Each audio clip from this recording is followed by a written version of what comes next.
Quem era o sumo sacerdote?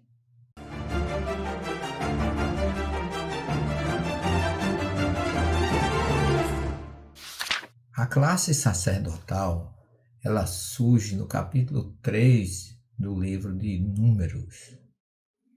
É uma classe que foi criada através de Arão, o irmão de Moisés.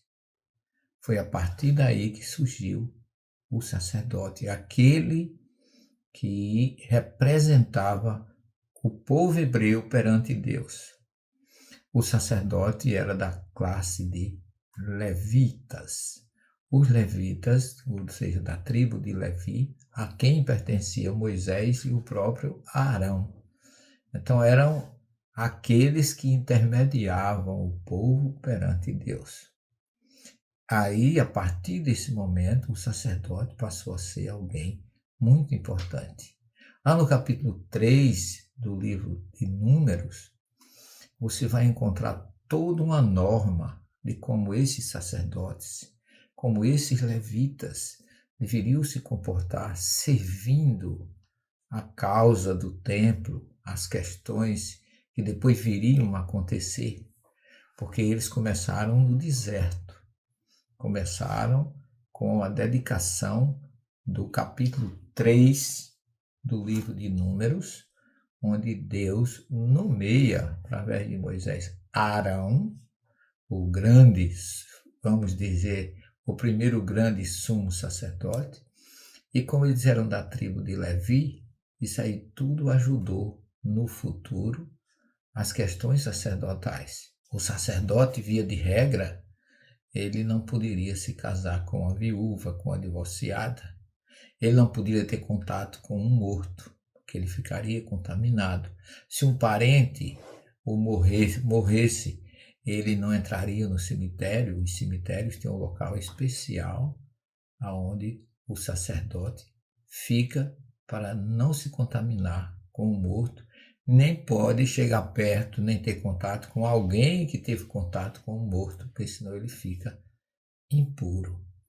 Então foi uma classe que sempre participou das grandes atividades.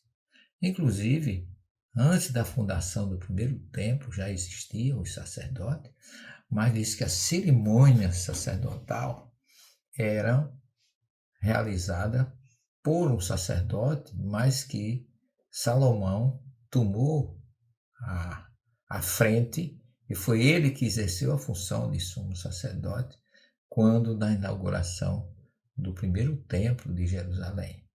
Esses sacerdotes eles tiveram uma importância muito grande, porque com o tempo nós sabemos que no deserto foram criados o grupo dos 72 que ajudavam Moisés a administrar as 12 tribos de Israel. E lá em Jerusalém, depois de feita a construção do templo, porque antes da construção do templo, era lá na Samaria, onde ficava o santuário, que não era especificamente o tabernáculo, já era um santuário. O tabernáculo foi durante o deserto.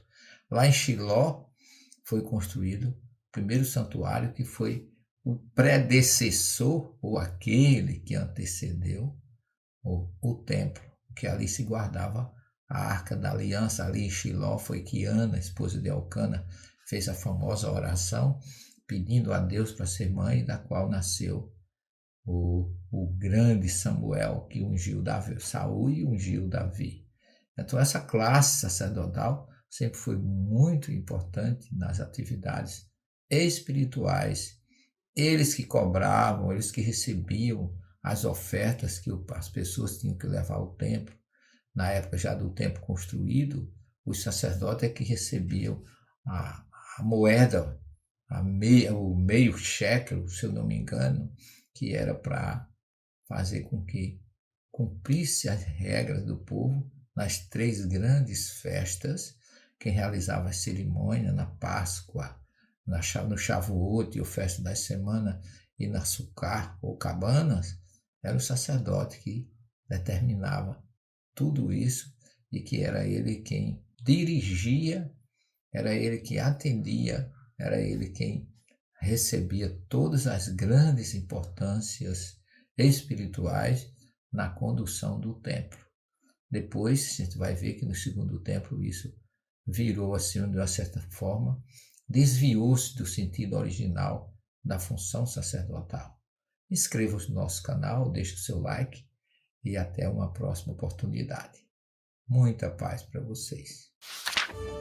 Inscreva-se no canal e fique por dentro da comunicação em prol de um planeta de regeneração.